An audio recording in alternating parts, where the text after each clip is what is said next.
अयोध्या सपा नेता व पूर्व राज्य मंत्री पवन पांडे ने की प्रेस वार्ता में सरकार के अमृत महोत्सव पर उठाया सवाल। कहा, बच्चों के कलम किताबों पर जीएसटी हटाएं, दूध दही से जीएसटी हटाइए, कफन से जीएसटी हटाइए, तब आप असली देशभक्त कहे जाएंगे। और क्या कुछ कहा, ये देखते हैं हमारे संवाददाता सुरेंद्र बहादुर सिंह के साथ महेश शंकर की खास रिपोर्ट। जो कि मकान बन गए हैं, हमने कल देखा है, वहाँ करोड़ों रुपए के मकान बन गए।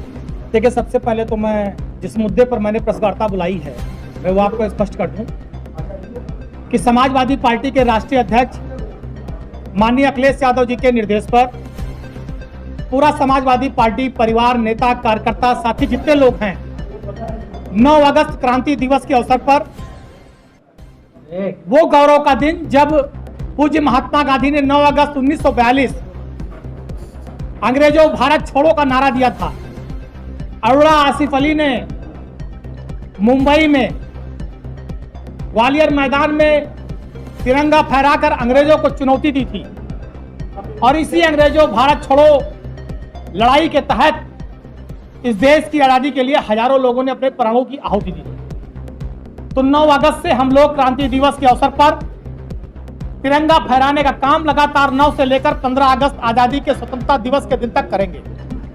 और हमारे देश की आजादी के लिए जिन शहीदों ने अपने प्राणों की आहुति दी है, बहनों ने अपने भाइयों को खोया, माता पिता ने बेटों को खोया, कई बहनों ने अपने सिंदूर को खोया इस आजादी के लिए, हम उन सारे लोगों को नमन करेंगे, अपनी सच्ची श्रद्धांजलि अर्पित करेंगे। दूसरी तरफ जिन लोगों का कोई योगदान नहीं रहा देश की आजादी में, जिनका इतिहास माफी मांगने का है, अंग्रेजों की मुखबिरी करने का है, आज वो देशभक्ति का प्रमाण बांट रहे हैं। मैं उनसे भी कहना चाहता हूं कि अगर आप चाहते हैं कि आजादी के अमृत महोत्सव को मनाएं, असली देशभक्त कहलाएं, तो आज जो वर्तमान समय में चुनौतियां हैं, भुखमरी, बेकारी, बेरोजगारी, शिक्षा, स्वास्थ्य, इन मुद्दों पर ध्यान दीजिए।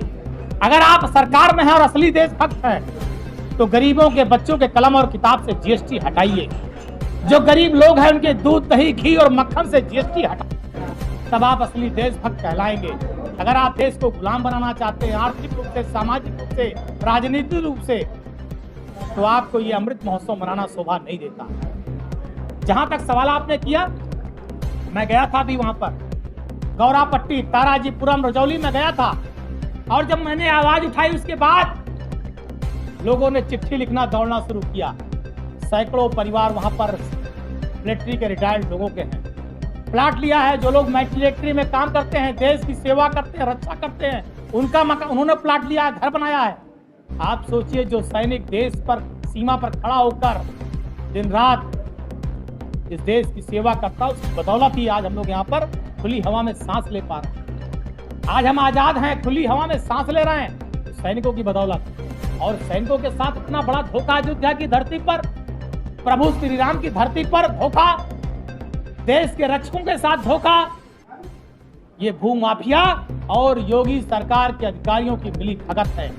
कैसे हुआ ये, कौन दोषी है, उन सारे अधिकारियों पर कार्रवाई होनी चाहिए। अगर डूब क्षेत्र था तो रजिस्ट्री कैसे हुई,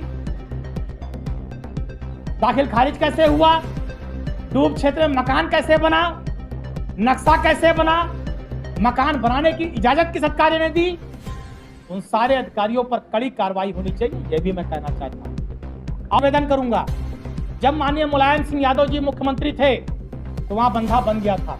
बंधा बनने के बाद जहां पर डूब क्षेत्र का बोर्ड अब लगा दिया है विकास प्राधिकरण, वहां तक पानी नहीं आया।